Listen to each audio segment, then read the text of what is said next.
My son found out I was working nights as a security guard to pay for his college. Our relationship was never the same. I, 47M, never wanted my son to know about this. For 3 years, I've been working as a night security guard at a local warehouse, in addition to my day job as an accountant. The plan was simple: save enough to help him through college without drowning in debt.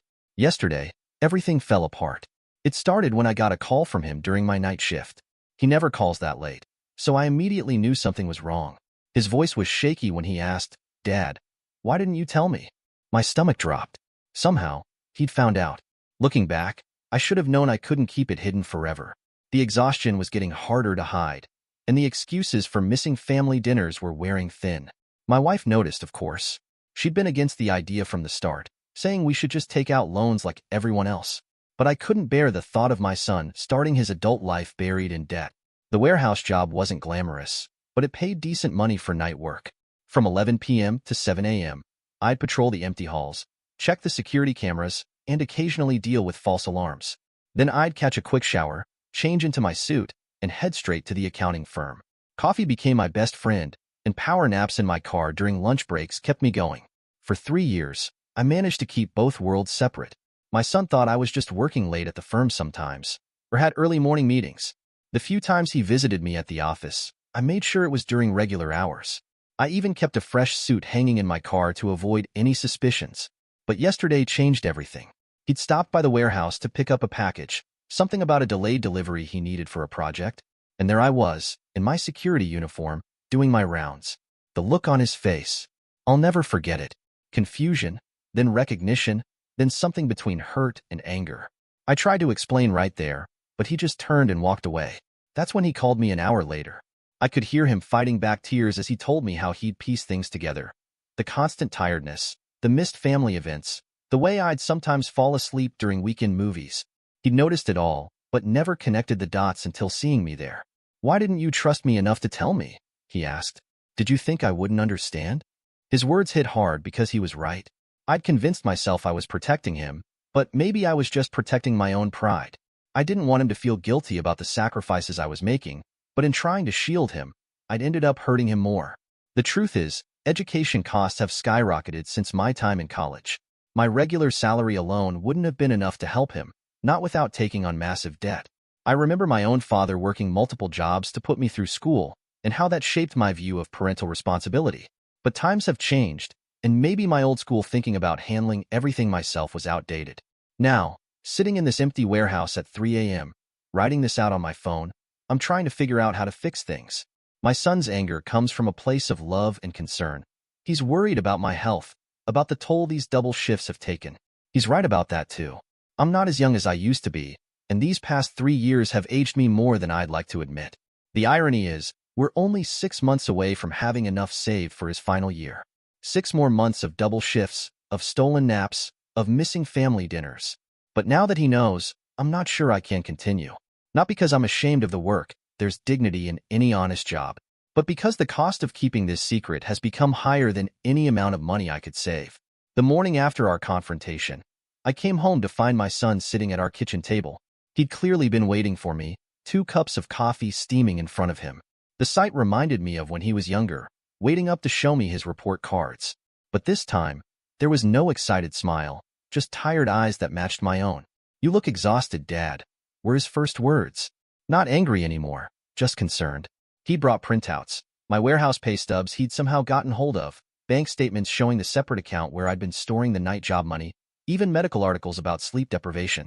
My son, ever the thorough researcher, just like his mother. The conversation that followed was one of the hardest I've ever had. He'd calculated everything, how many hours I was actually sleeping, how much money I'd managed to save, and the toll it was taking on my health. He'd even noticed my hand tremors from too much caffeine, something I thought I'd hidden well. What broke me wasn't his anger, but his offer. He'd spent the night applying for part-time jobs himself, determined to take over some of the financial burden. He'd also reached out to his academic advisor about switching to a work-study program. "I can't let you kill yourself for my education," he said, sliding over a resignation letter he drafted for my warehouse job.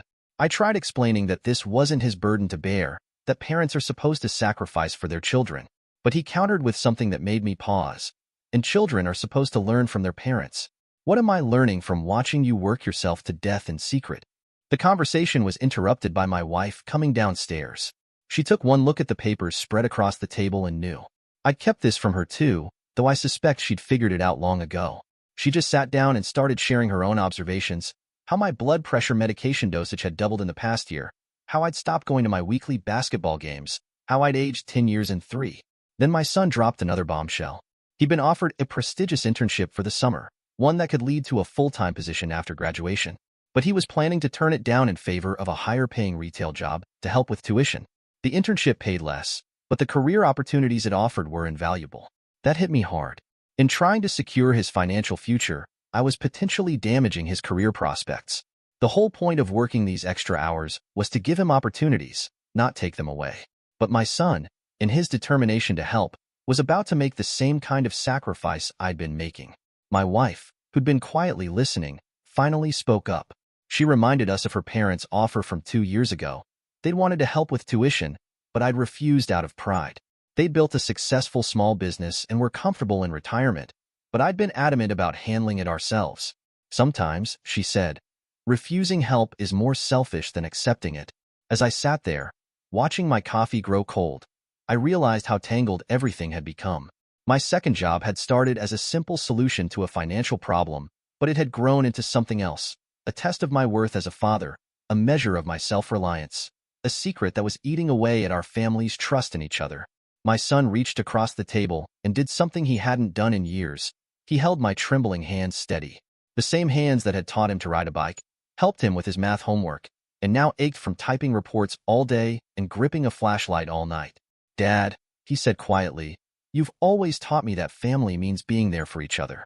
Let us be there for you too." That conversation led to many sleepless nights, though for once, not because of work. My son insisted on showing me his complete financial plan. He'd mapped out everything: his scholarship opportunities, the potential earnings from his internship, and even the long-term career benefits versus immediate financial gains.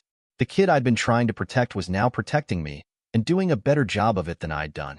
After much discussion and several family meetings, we reached a compromise. I would keep the warehouse job for 1 more month, just long enough to train my replacement and ensure a smooth transition. My son would take the internship, focusing on his career development rather than immediate earnings. And yes, we would accept his grandparents' help, though not their full offer. They were surprised and delighted when we finally called. The hardest part wasn't giving up the second job. It was accepting that my way wasn't the only way, or even the best way. My son showed me research about how parental stress affects children, articles about the importance of family time over financial abundance, and statistics about student debt versus career opportunities. He'd clearly inherited his mother's practical wisdom along with my stubborn determination. Last week was my final shift at the warehouse. My coworkers there, good people I'd worked alongside for 3 years but never really known, threw me a small goodbye party. My son insisted on coming. He wanted to thank them for looking out for me all those nights, something I hadn't even realized they'd been doing.